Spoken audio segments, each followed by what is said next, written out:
Welcome to Investing Money by Regular Instalments.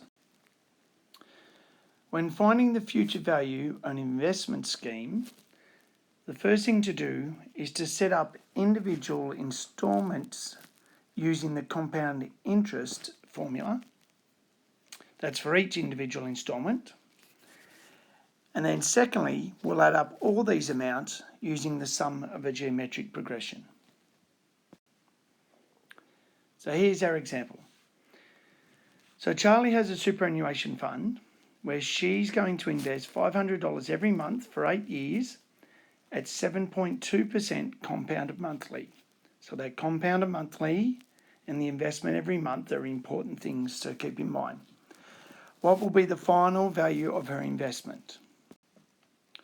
So firstly, 7.2% per annum is the same as 0.6% per month, which is 0.006. And it was over 8 years, which is 96 months. So our first instalment of $500 is invested for the whole 96 months.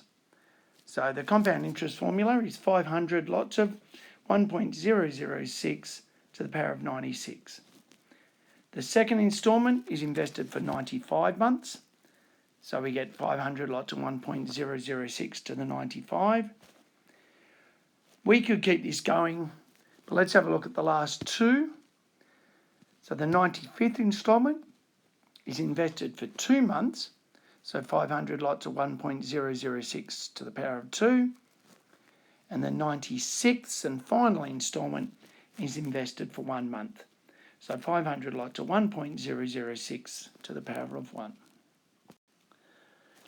So the total after 96 months. So if we look at it as an addition, the amount after 96 is 500 lots of 1.006 to the 1 plus 500 lots of 1.006 to the power of 2 plus etc. all the way through to the final one, which was 500 lots of 1.006 to the 96. We put them in order from lowest to highest, so it makes it easy as a multiplier. That way we can look at the GP, which is A is 500 lots of 1.006 to the 1. The rate goes up by 1.006, and we have 96 instalments. So that's our N.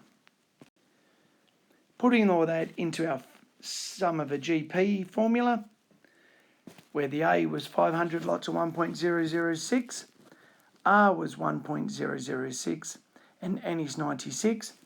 That gives us a final total of $65,042.05.